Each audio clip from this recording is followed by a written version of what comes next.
प्यारे बच्चों नमस्कार। JCERT के डिजी स्कूल में आपका स्वागत है। मैं अनुपमा आज आप लोगों के साथ आप लोगों की विज्ञान की पुस्तक विज्ञान की ओर के अध्याय 15 के पाठ स्वच्छता की ओर बढ़ते कदम पर चर्चा करूंगी। बच्चों यह इस पाठ का दूसरा वीडियो है। आज इस भाग में हम लोग एक क्रियाकला करेंगे और यह जानेंगे कि किस प्रकार कचरा उपयोगी भी हो सकता है। अपने घर या विद्यालय के कचरे को कूड़ेदान में फेंकने से पूर्व किसी स्थान पर एकत्र कीजिए। फिर इसे दो समूहों में इस प्रकार अलग कीजिए कि उनमें निम्न प्रकार की वस्तुएं हो। समूह 1 में रसोई घर का कचरा जैसे फल एवं सब्जी के छिलके, अंडे का खोल, बचा हुआ अपशिष्ट भोजन, चाय की पत्तियां, समाचार पत्र, सूखी पत्तियां एवं कागज की थैलियां होंगी। जबकि समूह 2 में कपड़ों के टुकड़े, पॉलीथीन की थैलियां, टूटा कांच, एल्यूमिनियम रैपर्स, कीले, पुराने जूते एवं टूटे खिलौने होंगे।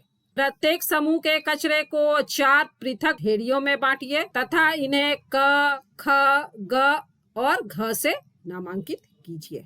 इनमें से प्रत्येक समूह की एक एक ढेरी को प्लास्टिक की 2 अलग थैलियों में भरकर इनके मुंह पर कसकर बांध दीजिए। अब मैदान में 4 गड्ढे खोदिए। 2 गड्ढे में हम लोग प्लास्टिक की थैलियों को दबाएंगे और बाकी 2 गड्ढों में हम लोग बिना प्लास्टिक की थैलियों में रखे सामान को रखेंगे।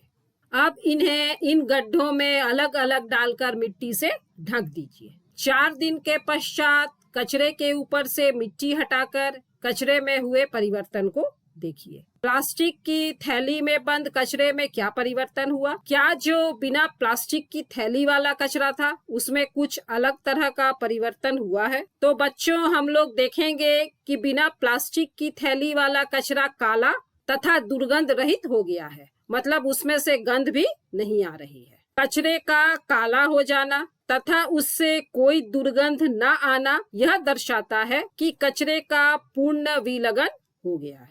इसे पुनः मिट्टी से ढक दीजिए। इसी प्रकार 2-2 दिनों के अंतर पर इनका अवलोकन करके अपने प्रेक्षणों को सुझाए अनुसार नोट कीजिए। क्या कचरा पूर्णतः विगलित है एवं उससे दुर्गंध नहीं आती? क्या कचरा आंशिक रूप से ही विगलित है? क्या कचरा लगभग पूर्णतः विगलित है परंतु अभी भी दुर्गंध आ रही है? कोई परिवर्तन नहीं हुआ है। और जो हम लोग प्रेक्षण देखेंगे उसे हम लोग इस तरह से सारणी में लिखेंगे। 4 दिन बाद, 6 दिन बाद, 2 सप्ताह बाद और 4 सप्ताह बाद कचरे की क, ख, ग और घ ढेरियों में क्या क्या परिवर्तन होता है। अपने प्रेक्षणों पर चर्चा कीजिए। किस ढेरी के कचरे का विगलन हुआ और किसका नहीं हुआ? तो बच्चों हम लोग देखेंगे कि समूह 1 का कचरा जो कि बिना प्लास्टिक की थैली में था, अर्थात जिसमें रसोई घर का कचरा जैसे फल एवं सब्जी के छिलके, अंडे के खोल, बचा हुआ अपशिष्ट भोजन, चाय की पत्तियां, समाचार पत्र, सूखी पत्तियां और कागज की थैलियां थी, वह कचरा पूर्णतः विगलित हो गया है। उससे कोई दुर्गंध नहीं आ रही है और उस कचरे का रंग पूरी तरह से काला हो गया है।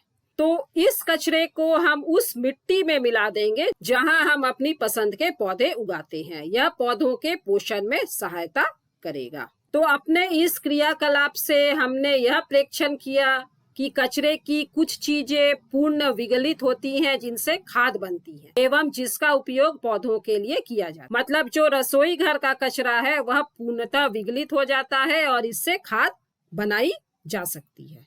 कुछ पदार्थों के विगलित और खाद में परिवर्तित होने की प्रक्रिया को कंपोस्टिंग कहते हैं। बच्चों आपने सड़कों के किनारे सूखी पत्तियों के कचरे के ढेर को देखा हो। ज्यादातर लोग इसे जला देते हैं। पत्तियों को साफ करने के लिए उसमें आग लगा देते हैं। प्रायः किसान भी कटाई के पश्चात खेतों में सूखी पत्तियां, फसली पादपों के अपशिष्ट तथा भूसे जैसे अपशिष्टों को जलाते रहे हैं। क्या ऐसा करना उचित है?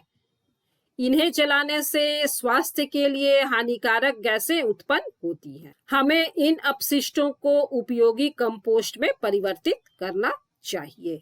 चलिए अब हम लोग देखते हैं कि हम लोग विद्यालय में कचरे का निपटारा किस प्रकार कर सकते। तो बच्चों हमारे विद्यालय में भी 2 तरह का कचरा निकलता है।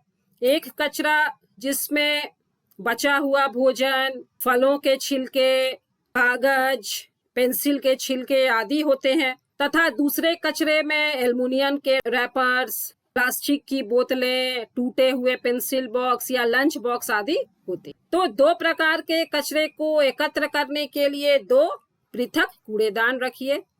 प्रायः एक का रंग नीला और दूसरे का हरा रख सकते हैं। नीले कूड़ेदान में पुनः उपयोग किए जा सकने वाले पदार्थ डालिए, जैसे कि प्लास्टिक, धातुएं और कांच।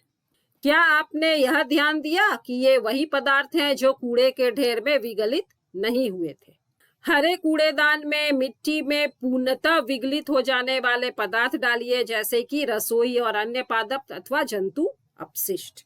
हरे कूड़ेदान में हम लोग बचा हुआ भोजन, फलों के छिलके, कागज, पेंसिल के छिलके या सूखी पत्तियां आदि डालेंगे। नीले कूड़ेदान के कूड़े कबाड़ी वाला आपसे खरीद कर ले जाएगा एवं हरे कूड़ेदान के कूड़े से आप कंपोस्ट बनाइए। हो गया ना कचरे का निपटान। अब तो आप समझ ही गए होंगे कि क्रियाकलाप 1 में किए अनुसार कचरे को फेंकने से पहले उसे 2 समूहों में पृथक करना क्यों आवश्यक।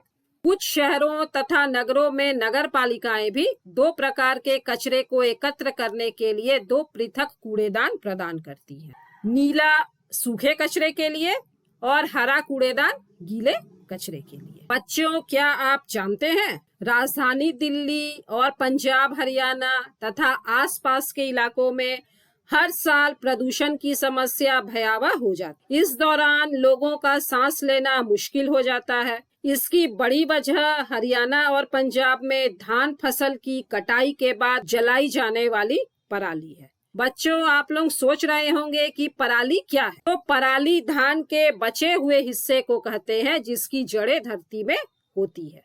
किसान धान की फसल पकने के बाद फसल का ऊपरी हिस्सा काट लेते हैं, क्योंकि वही हिस्सा काम का होता है। बाकी का हिस्सा जो होता है वह किसान के लिए किसी काम का नहीं होता। जैसा कि आप लोग यहाँ देख रहे हैं, यह खेतों में इस तरह से पड़ा हुआ रहता है। अगली फसल बोने के लिए खेत खाली करना होता है, तो इसलिए किसान फसल के बाकी हिस्से को, यानी जो यह सूखी पराली है, इसे आग लगा देते हैं। पराली चलने के बाद उठने वाले धुएं से वायु प्रदूषण होता है। खासकर हरियाणा और पंजाब के किसानों द्वारा जलाए गए पराली से दिल्ली में प्रदूषण का स्तर बढ़ता है और इसे लेकर मामला सुप्रीम कोर्ट तक पहुंच चुका है कि पराली को इस तरह से खेतों में नहीं जलाया जाए, बल्कि उसका कुछ अन्य उपयोग किया जाए, जैसे कि हम लोग इससे कंपोस्ट खाद बना सकते हैं। बच्चों, इस भाग में हमने जाना घर और विद्यालय से निकलने वाले कचरे का निपटारा हम किस प्रकार कर सकते हैं, नीले और हरे कूड़ेदान क्या हैं और इनका उपयोग किस प्रकार किया जाता है, कंपोस्टिंग किसे कहते हैं और हमें सूखी पत्तियां या खेतों में पौधों के अपशिष्टों को क्यों नहीं जलाना चाहिए। अगले भाग में हम जानेंगे वर्मी कंपोस्टिंग किसे कहते हैं और लाल केंचुए किस तरह से इसमें हमारी मदद करते हैं। जैव निम्नीकरण तथा जैव अनिम्नीकरण की प्रक्रिया क्या होती है, वर्मी कंपोस्टिंग के क्या लाभ हैं। मिलते हैं बच्चों अगले वीडियो में। तब तक स्वस्थ रहिए, सुरक्षित रहिए, पढ़ते रहिए। Thank you.